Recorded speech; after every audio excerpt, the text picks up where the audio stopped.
Years ago, a long, long time ago, before we had modern medicine, a story comes forward that the Pope has become ill. The Pope is ill, he's dying. The world is moved by his impending death. He's up in the papal apartments right next to St. Peter's, and people were coming throughout the days and praying as they were watching.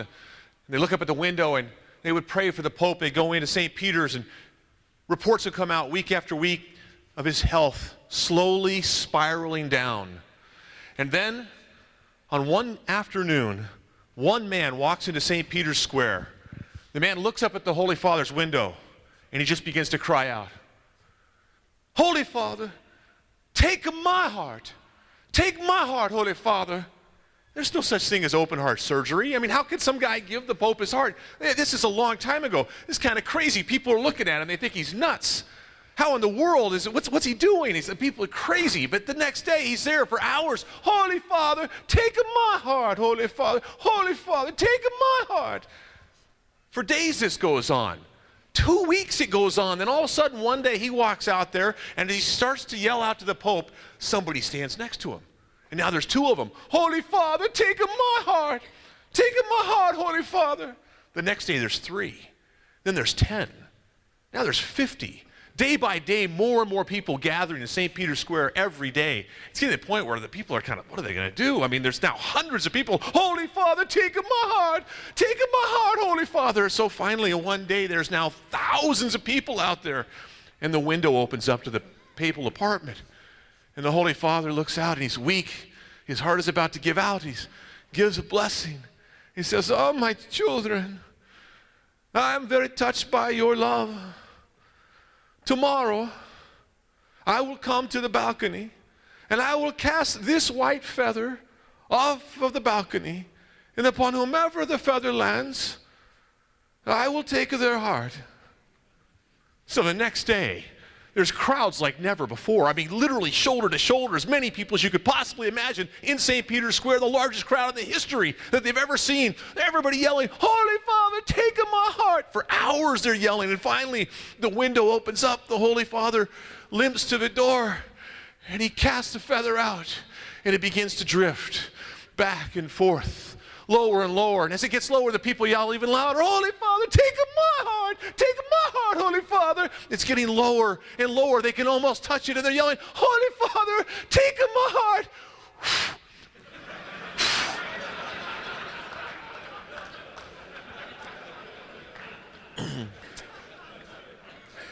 We're a little bit like that sometimes, aren't we? You know, it's, I'm all in. Wait, I have to get up early? I didn't know how to get up early. I don't know if I'm all in anymore. All right, so what are we going to do in this time together? What I'd like to do is I'd like to make the claim to you that Jesus Christ has a call upon your personal life. What I'd like to do is I'd like to show you why that's the case. I'd like to show that he has a call not just to men, but to you in particular. I want to look at how that call can be discerned, how you can figure out what that call is in your life, and that the time is now for you and for me to live differently. That's what I would like to go after. To be able to look and see, you know, this is an amazing thing. We could recognize that the church, the Catholic Church, has had a difficult time, right? We've had a little tough time in the press. There's been scandals and challenges, and there are times when it's been a challenge in certain settings, in certain cities, to even admit that you're a Catholic. I have priest friends in certain cities that were warned that they probably shouldn't wear their clerics in certain areas because they were so fear of violence, just because they'd be wearing their clerics. And there's some truths. I mean, we have to recognize the church has always had sinners in it. It always will. What makes the church unique is not that it has sinners in it. The world has sinners in it. What makes the church unique is that it has saints in it. And that we are a giant saint manufacturing machine that takes sinners in on the one side and yields saints out the other side. And to see this and to recognize this, because there's a deeper truth. Yes, there have been difficult times in the Catholic Church in our lifetime, but there's a deeper truth, and that's what I'd like to bring our attention back to.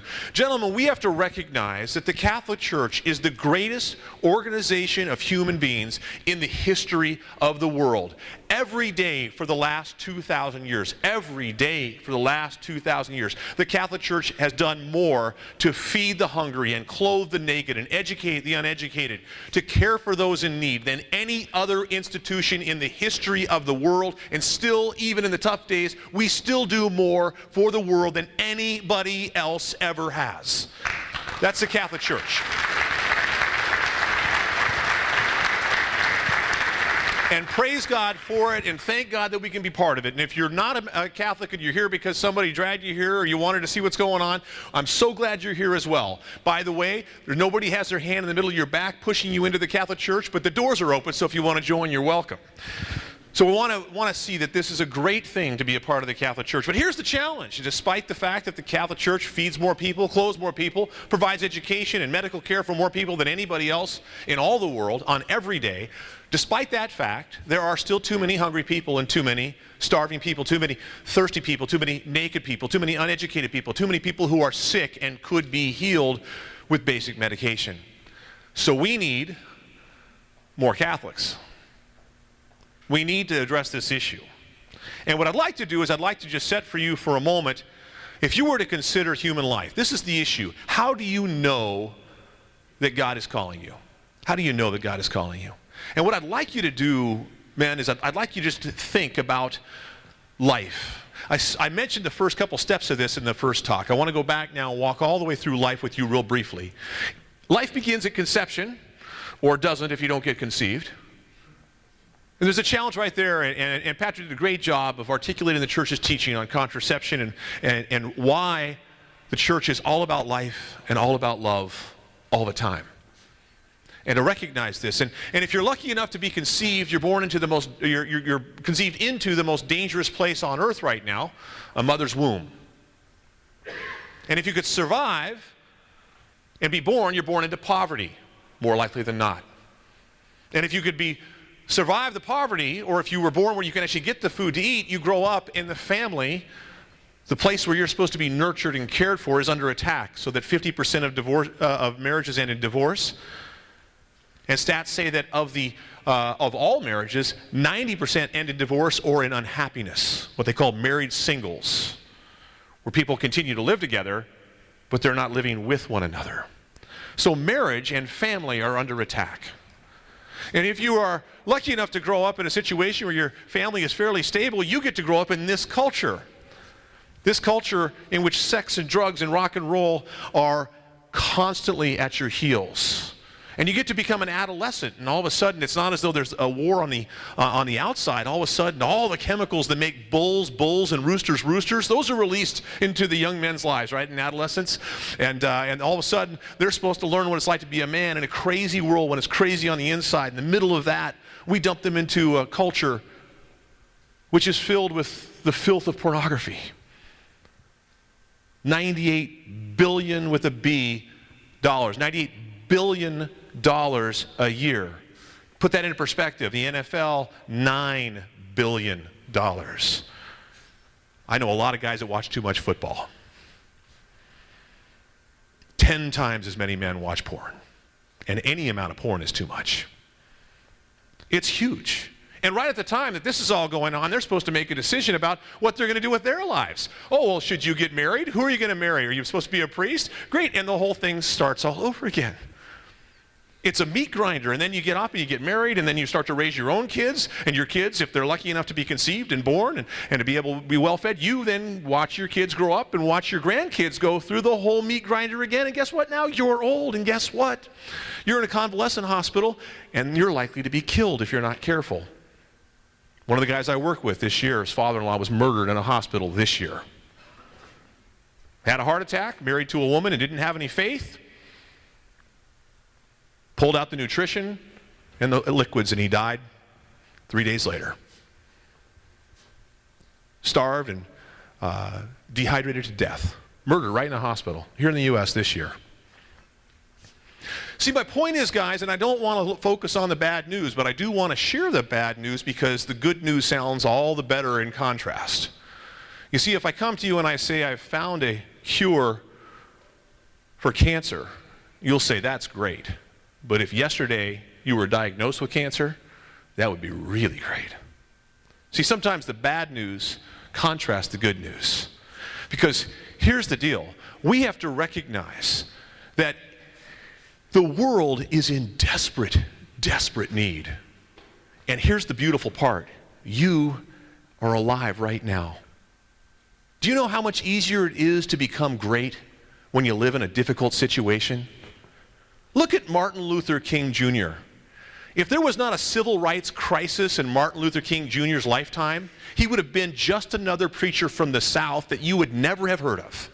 But because there was a crisis in his lifetime and he stepped in to do something about it, he pursued a path of greatness and made changes. And so to recognize in this world, when from conception to natural death, there's not a moment in life that isn't under attack, so that it doesn't matter where you go, you could become great. I don't know where God's going to call you. We're going to look at how we might be able to discern that. What does it mean to be great? If I'm going to change the way I live, what changes do I need to make?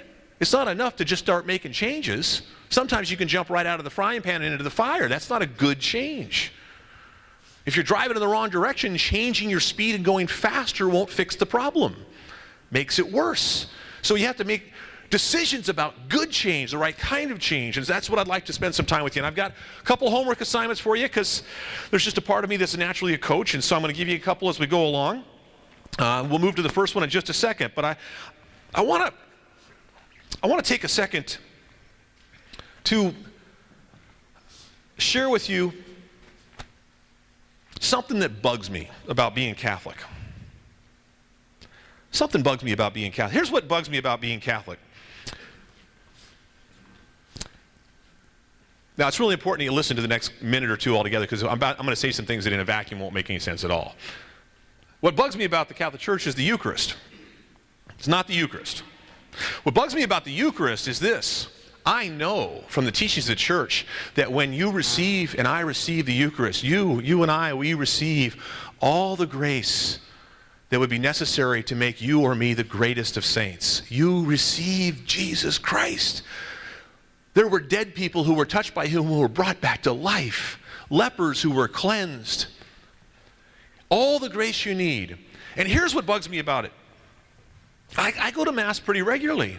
I try to go every day. I go to communion as often as I can. I see people around me go to communion pretty often. I watch them walk up to go to communion. And I hardly ever watch them float back to the pew. They almost always walk back almost exactly the same way they walked up. So if you just received all the grace to make you the greatest of saints, what the heck just happened? Or didn't happen? And why? And I started thinking about this, and so I want to offer a thought for you.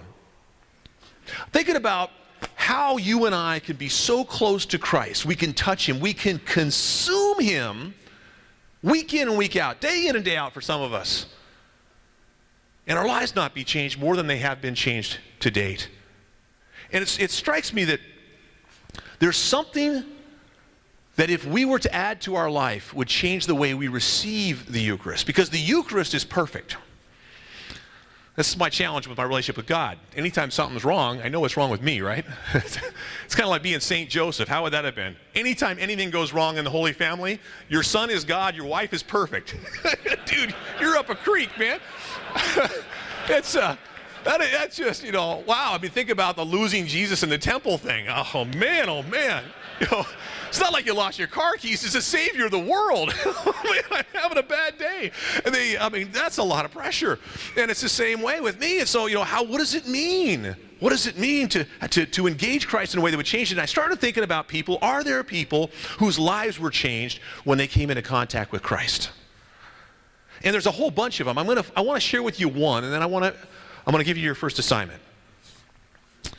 The guy that I've thought about wasn't a theologian. I'm not even sure. I don't think he was a fisherman.